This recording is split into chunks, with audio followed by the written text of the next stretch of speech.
శ్రీమాత్రే నమః. శ్రీ గురుభ్యో నమః.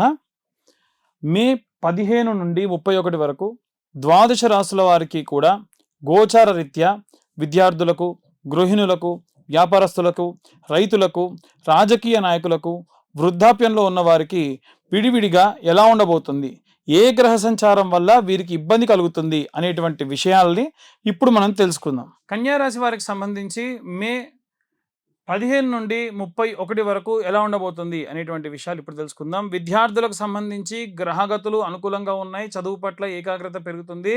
భాగ్యస్థానంలో ఉన్నటువంటి గ్రహ సంచారాలు ఏవైతే ఉన్నాయో అవి బుధాదిత్య యోగం వల్ల ఉన్నత విద్య చేసే ప్రయత్నాలు లభిస్తారు. పోటీ పరీక్షలకు సిద్ధమయ్యేటువంటి వారికి చాలా మంచి సమయం. ప్రతిరోజు ఉదయం ఎప్పుడు కూడా మనం సరస్వతీదేవి గురించి చెబుతూనే ఉంటాం. అమ్మవారి ద్వాదశనామ స్తోత్రం చాలా మంచిది, పఠించండి. మేధా దక్షిణామూర్తిని ఆరాధించడం కూడా చాలా మంచిది. ఉద్యోగస్తులకు సంబంధించి పనిలో ఒత్తిడి ఎక్కువ అవుతుంది. ఈ యొక్క శ్రమకు తగినటువంటి ప్రతిఫలం కూడా లభిస్తుంది. భాగస్వామ్యులతో కలిసి ఉండడం వలన గ్రహబలం వల్ల ప్రమోషన్లు లేదా జీవితంలో పెంపునకు అవకాశం ఉంది. సహోద్యోగులు సహకారం లభిస్తుంది. అయితే 6వ ఇంట ఉన్నటువంటి గ్రహ సంచారంలో భాగంగా చూసుకుంటే రాహుగ్రహ సంచారం వల్ల కొంచెం జాప్యం ఏర్పడేటువంటి అవకాశం ఉంది. దుర్గాదేవికి సంబంధించినటువంటి కవచంతో కూడినటువంటి కుంకుమార్చన చేయడం మంచిది. పేదలకు అన్నదానం చేయడం వల్ల వృత్తిపరమైనటువంటి ఆటంకాలన్నీ కూడా తొలగుతాయి. వివాహిక జీవితం అంటే భార్యాభర్తలకు సంబంధించి ఈ మధ్య తరచు అందరూ అడుగుతున్నారు కాబట్టి ఇది యాడ్ చేయడం జరిగింది. భార్యాభర్తల మధ్య సఖ్యత పెరుగుతుంది. కుటుంబంలో సుఖశాంతులు పెరుగుతాయి. అపార్థాలు 6వ ఇంట రాహుగ్రహ సంచారం వల్ల చిన్న చిన్న అపార్థాలు పెరిగేటువంటి అవకాశం ఉంది. అలాగే 7వ స్థానంలో ఉన్నటువంటి శనిగ్రహ సంచారం వలన వీరి యొక్క గౌరవం ఒకరి పట్ల ఒకరికి తగ్గే అవకాశం కూడా ఉంది. శుక్రవారం రోజున లక్ష్మీ అష్టోత్తరం భార్యాభర్త ఇద్దరూ కలిసి చదివిన అష్టకాన్ని విన్నా, అమ్మవారి కుంకుమార్చన చేయడం వల్ల దాంపత్య సుఖం అనేటువంటిది లభిస్తుంది.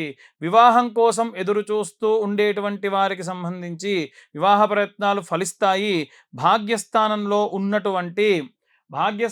ఉన్నటువంటి శుక్ర అలాగే గురుగ్రహ సంచారాల వలన వీరికి మంచి సంబంధాలు కుదిరే, ఎందుకంటే గురువు శుక్రుడు ఇద్దరు కూడా లాభస్థానంలో ఉన్నారు. దానివల్ల మంచి అవకాశాలు వచ్చే, మంచి వివాహానికి సంబంధించి అవకాశాలు వచ్చే అవకాశం ఉంది. పెద్దల ఆశీస్సులు సహకారాలు లభిస్తాయి. మంగళవారం నాడు వీలైతే కాత్యాయని దేవి యొక్క మంత్రం పఠించండి. ఈ రాశి వాళ్ళు కాత్యాయని దేవి యొక్క మంత్రం చాలా చాలా మంచిది. కాత్యాయని దేవి మంత్రం ఏది చదివినా వివాహానికి మంచిది.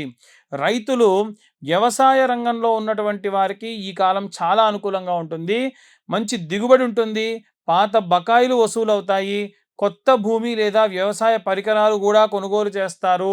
ప్రకృతి సహకారం కూడా లభిస్తుంది. భూమిపుత్రుడైనటువంటి కుజుడి అనుగ్రహం కోసం సుబ్రహ్మణ్యేశ్వర స్వామి అష్టకం లేదా క్షేత్రపాలకుడికి నైవేద్యం సమర్పించడం చాలా చాలా మంచిది. ప్రతి దేవాలయంలో కూడా మనకు ఒక క్షేత్రపాలకుడు ఉంటాడు. ఆ క్షేత్రపాలకుడికి నైవేద్యంగా బెల్లంతో చేసే పదార్థాన్ని పెట్టండి. గృహిణులకు సంబంధించి కుటుంబ బాధ్యతలు సంతోషంగా నిర్వహిస్తారు. సంతానం నుండి శుభవార్తలు వింటారు. ఇంటి అలంకారం లేదా శుభకార్యాల కోసం ఖర్చు చేసేటువంటి అవకాశం ఉంది. ఆరోగ్యం బాగుంటుంది. అయితే మానసిక ప్రశాంతత కోసం ఆధ్యాత్మిక కార్యక్రమాల్లో పాల్గొంటారు. నిత్యం ఇంట్లో దీపారాధన వీళ్ళు చేస్తారు. ఇంకా కూడా చేయండి అమ్మ, చాలా మంచిది. వీలైతే బిప్ప నూనెతో లేదా సంపెంగ నూనెతోని కుంకుమ వేసినటువంటి పత్తితో గనక దీపారాధన చేయడం, అలా చేసి లలితా సహస్రనామ పారాయణం చేయడం మంచి మనశ్శాంతినిస్తుంది. రాజకీయ నాయకులకు సంబంధించి ప్రజాదరణ పెరుగుతుంది. మీ యొక్క వాక్చాతుర్యంతో ప్రత్యర్థులను అడ్డుకుంటారు. అధికార పదవులు పొందేటువంటి అవకాశం కూడా ఉంది. ప్రయాణాలు లభిస్తాయి. పార్టీలో మీ యొక్క నిర్ణయానికి మంచి ప్రాధాన్యత కూడా లభిస్తుంది. ఆదిత్య హృదయం పఠించడం లేదా సూర్య నమస్కారాలు చేయడం వల్ల సమాజంలో గౌరవం విశేషంగా పెరుగుతుంది. విజయం కూడా సాధిస్తారు. Cinema, mass media, print media లేదా సోషల్ మీడియా ఇన్ఫ్లుయెన్సర్లకు సంబంధించిన విషయానికి వస్తే కొత్త ప్రాజెక్టులు కుదురుతాయి, ఆర్థికంగా లాభసాటిగా ఉంటుంది. మీడియాలో పనిచేసేటువంటి వారికి విదేశీ యానాలు లేదా దూర ప్రాంతాలకు వెళ్ళే అవకాశం ఉంది. కీర్తి ప్రతిష్టలు పెరుగుతాయి. సాధారణంగా వీరు ఎంచుకున్న మార్గంలో ఎన్ని ఇబ్బందులు ఉంటాయో అని ఎప్పుడు అనుకుంటూ ఉంటారు. అవన్నీ కూడా శుక్రుడి యొక్క అనుగ్రహం వల్ల తొలగిపోతాయి. శుక్రుడి అనుగ్రహం కోసం లక్ష్మీదేవి యొక్క ఆరాధన చేయడం, అన్నపూర్ణాదేవి స్తోత్రం పఠించడం మంచిది. వృద్ధులకు సంబంధించి ఆరోగ్యం నిలకడగా ఉంటుంది, ఆధ్యాత్మిక చింతన పెరుగుతుంది, తీర్థయాత్రలు చేసేటువంటి అవకాశం ఉంది. మనస్సును ప్రశాంతంగా ఉంచుకోవడానికి యోగా లేదా ధ్యానం తోడు చేసుకోవడం మంచిది. అలాగే మీ యొక్క మనవళ్ళు మనవరాళ్ళతోని మీ యొక్క సమయాన్ని గడుపుతారు. విష్ణు సహస్రనామ పారాయణం చేయడము చాలా మానసికమైనటువంటి ధైర్యాన్ని ఇస్తుంది.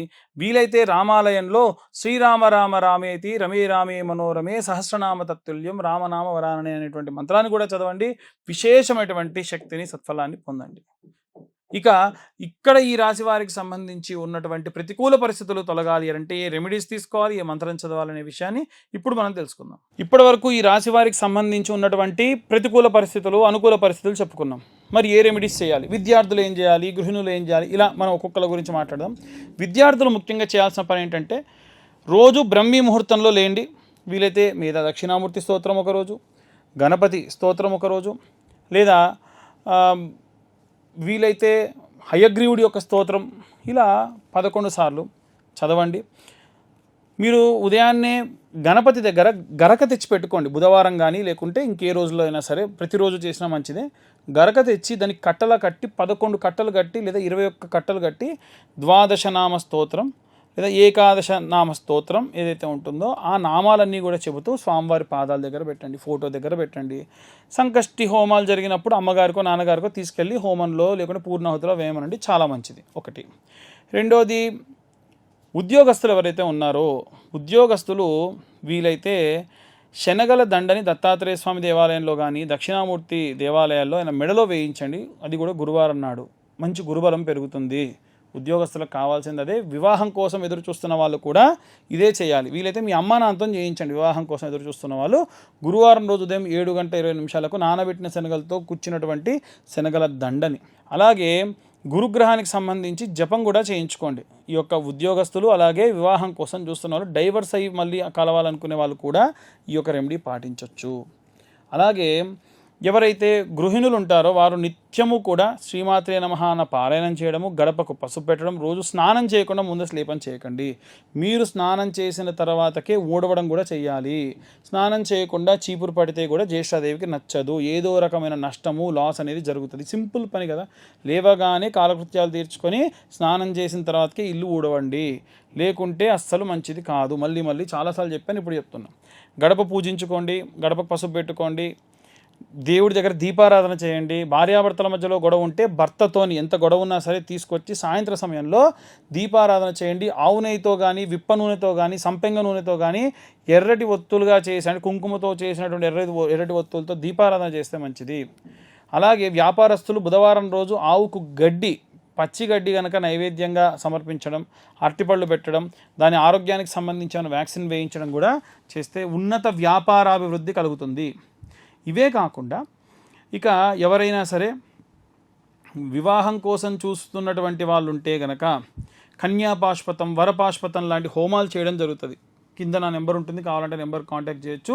ప్రతి నెల 2వ అలాగే ఆఖరి మంగళవారంలో ఈ యొక్క కన్యావర పాష్పత హోమాలు చేస్తున్నాం. వివాహం కాని వారి కోసం ఈ యొక్క రుక్మిణి కళ్యాణం కానివ్వండి, కన్యావర పాశుపతాలు కానివ్వండి చేయించుకుంటే చాలా మంచిది. అవన్నీ కూడా మా ఆధ్వర్యంలో జరుగుతూ ఉంటాయి. ఇవే కాకుండా అవుట్ ఆఫ్ కంట్రీ వెళ్ళాలనుకునే వాళ్ళు కానీ, పొలిటీషియన్స్ కానీ ఆదిత్య హృదయం లేదా అరుణ పారాయణం చేయించడం చాలా మంచిది. రాజశ్యామల అమ్మవారికి సంబంధించినటువంటి యాగం చేయడం కూడా మంచిది. ఈ రాజశ్యామల అమ్మవారి యొక్క హోమానికి సంబంధించి పీతవర్ణం, గ్రీన్ కలర్ పంచ కట్టుకొని ఈ హోమాన్ని చేయించాలి. ఇవి కూడా ప్రతీ నెల, అంటే ఒక్క రాజకీయ నాయకులకే కాకుండా ఫారిన్ కంట్రీకి వెళ్ళాలనుకున్న వాళ్ళకి, అధికరణ సిద్ధి రావాలనుకున్న వాళ్ళకి, ప్రమోషన్స్ రావాలనుకున్న వాళ్ళు కూడా ఈ హోమాలలో పాల్గొనవచ్చు. ఇవి కూడా ప్రతీ నెల కూడా ఇవి కండక్ట్ చేసేటువంటి ఆలోచనలో ఉన్నాము. ఇలా మనకు ఉన్నటువంటి ఎన్నో రకాలైనటువంటి దోషభూయిష్టమైన పనులన్నీ కూడా మనం ఈ రెమెడీస్ ద్వారా తొలగించుకోవచ్చు. రైతులకు సంబంధించి, పొలాలకు సంబంధించి ఇబ్బంది పడుతున్న వాళ్ళు చాలామంది ఉన్నారు. సుబ్రహ్మణ్యేశ్వర స్వామికి కానీ, ఆంజనేయ స్వామికి కానీ అభిషేకం చేయించండి. ఆంజనేయ స్వామికి అభిషేకం చేసిన జలాన్ని కొంత తీసుకొని బాటిల్లో పెట్టుకోండి.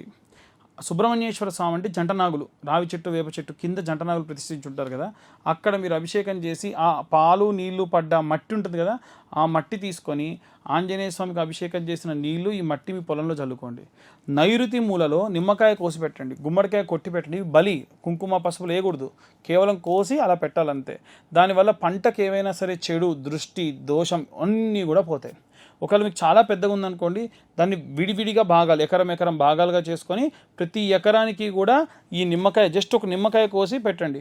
అది మీరు ఏ వారమైనా చేయొచ్చు, సోమవారం నుండి ఆదివారం వరకు ఎప్పుడైనా చేయొచ్చు. ఈ వారం చేయాలి ఈ వారం చేయకూడదు అని ఏమీ లేదు, అలా చేయండి. దీనివల్ల రైతులందరూ కూడా మంచి అభివృద్ధి చెందుతారు, బాధపడకుండా ఉంటారు. అకాలంగా ఏమన్నా జరిగేటువంటి పనులని మీకు ముందే తెలుస్తూ ఉంటాయి.